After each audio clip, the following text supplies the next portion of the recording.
Now, according to the Human Rights Watch, Nigerian soldiers fired on unarmed Shiite children with no provocation before unjustified raids that killed hundreds. The charges come as the guardian of Nigeria's estimated 80 million plus Muslims, Sultan Muhammad Saad Abubakar of Sokoto, warned the government against actions that could radicalize other Muslims in a country that has already lost 20,000 lives to the Boko Haram Islamist uprising.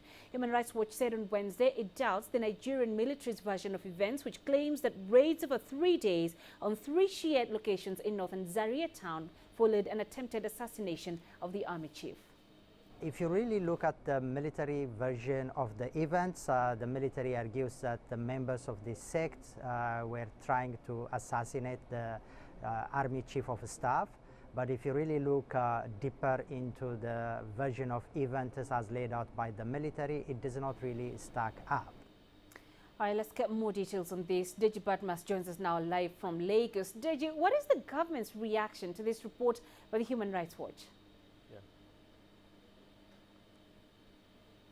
Well, Penina, there's been no official reaction at all from the government. Neither has there been any from the military. I mean, the government has just chosen to stay silent on it. Maybe we're going to get some kind of reaction in the coming days. We do not know. But one thing we know is that the military, for instance, does not see eye to eye with Human Rights Watch. I mean, you remember the problem they had some time ago when Human Rights Watch actually accused the military of carrying out a massacre in one of the villages, one of the communities in the northeast of the country. Now, the dust on that has not settled, and this has now come up. The military, what the military has done so far is just to give its own account of what actually happened.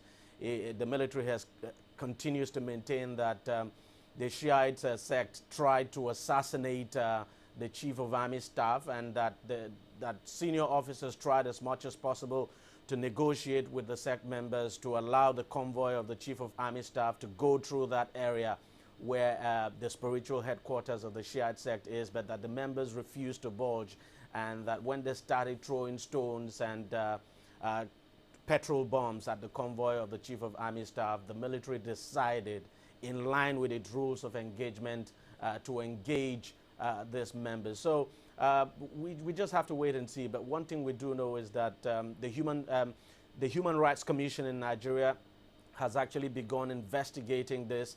The government itself is investigating it. No report has come out of that yet, and but so far no reaction on this report by Human Rights Watch. But what is the feeling of Nigerians and what is happening, Deji, as security forces tried to beat the president's deadline?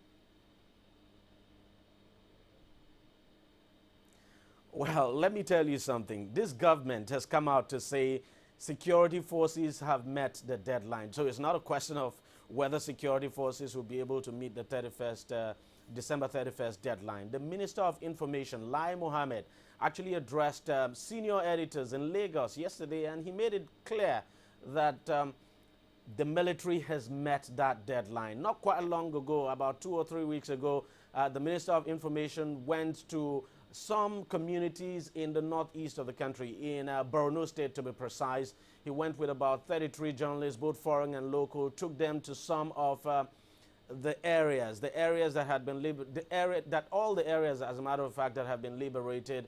And he says, look, as far as this government is concerned, that deadline has been met. And the question is, do Nigerians think so? That's a different question altogether. But the government maintains that that deadline has been met, and that the reason why it is maintaining the deadline has been met is because Boko Haram, as at the moment, is not able to carry out spectacular attacks. It's not able to hold on to territories.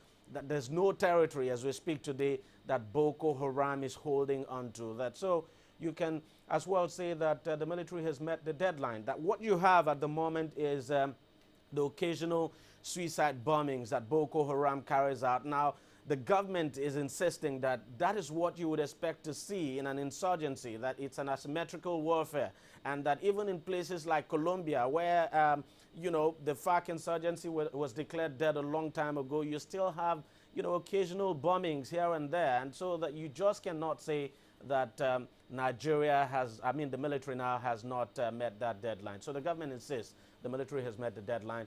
Now, how Nigerians feel is a different question altogether, because anytime we have this incidents of suicide bombings or Boko Haram carrying out a hit-and-run attack, people get worried and people just think that that the insurgency has not been defeated.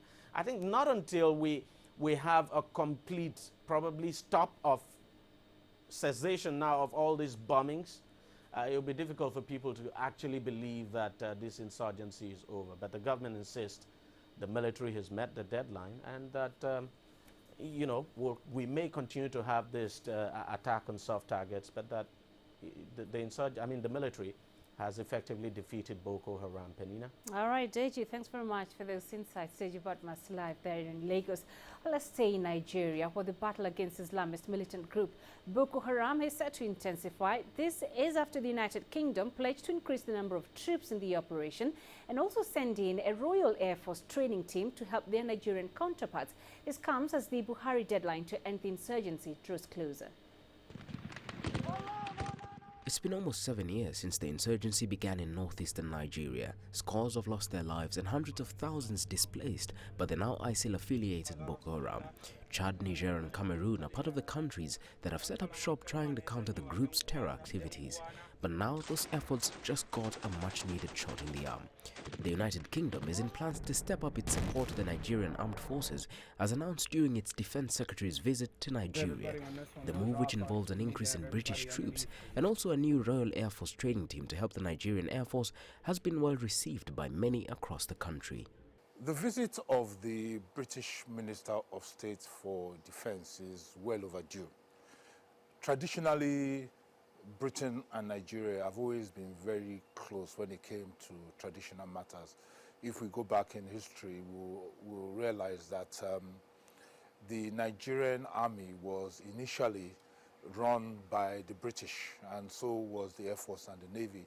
And it was only at independence that the British handed over to the Nigerian soldiers. Good idea for British to come to Nigeria and help us to fight Boko Haram. It's a good idea.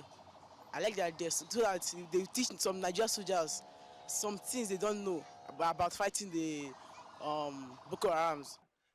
And with the deadline set by Buhari just days away, the country remains optimistic that the insurgency is almost coming to an end. Leslie Marungu, CCTV.